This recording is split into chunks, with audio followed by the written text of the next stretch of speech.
J'ai vu 180 films depuis le début de l'année, et voici mon top 5. La liste n'a pas d'ordre, full kiffance.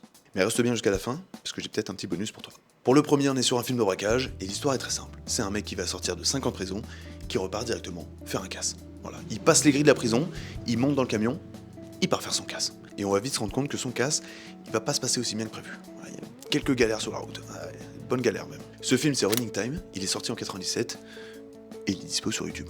Pour le deuxième, on est sur la thématique de la guerre, et celui-là, il est pas très drôle. Dans ce film, on suit deux soldats qui vont se séparer de leur groupe pour aller chercher des supplies, tu vois. Un petit peu de bouffe, un petit peu de munitions, tout ce qu'ils peuvent trouver pour leur groupe.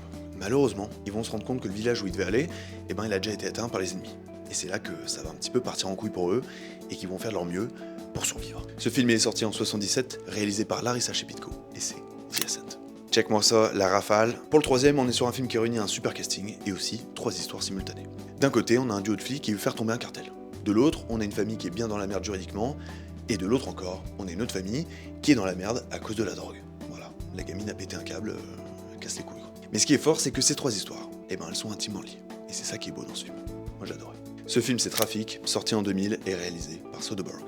Si tu kiffes la liste jusqu'ici, n'hésite pas à t'abonner et sauvegarder la vidéo, parce que je parle de cinéma et de films tous les jours. C'est carré. Pour le quatrième, tout ce que je peux te dire, c'est qu'il a été réalisé avec seulement 50 000 $. Et ça c'est très fort. Dans ce film, on va suivre un groupe d'amis qui se réunit pour un dîner. Sauf que pendant ce dîner, il y a une comète qui va passer au-dessus de la Terre. Et après que cette comète elle soit passée, il y a plein de trucs chelous qui vont apparaître.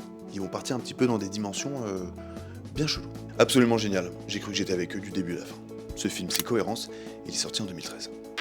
Et pour le cinquième, c'est tout simplement Logi de Drive. L'histoire est assez simple. C'est un mec qui conduit des bagnoles pour des braquages, et il va jouer au jeu de la souris avec un détective qui lui est assez hargneux. Il est sorti en 78, et c'est The Driver. Et évidemment, je te laisse pas sur ta faim, je te donne un petit nem en plus, parce que nous, on aime le cinéma. Et ce film-là, c'est La Nuit américaine. Voilà, c'est tout simplement un film sur un réalisateur qui réalise un film. Et si t'as envie de réaliser un film un jour dans ta vie, c'est le film qu'il faut regarder. Ça te met trop dans l'ambiance. J'étais comme un fou. Voilà, c'est tout pour ce top. Dis-moi ce que t'en as pensé, et à bientôt.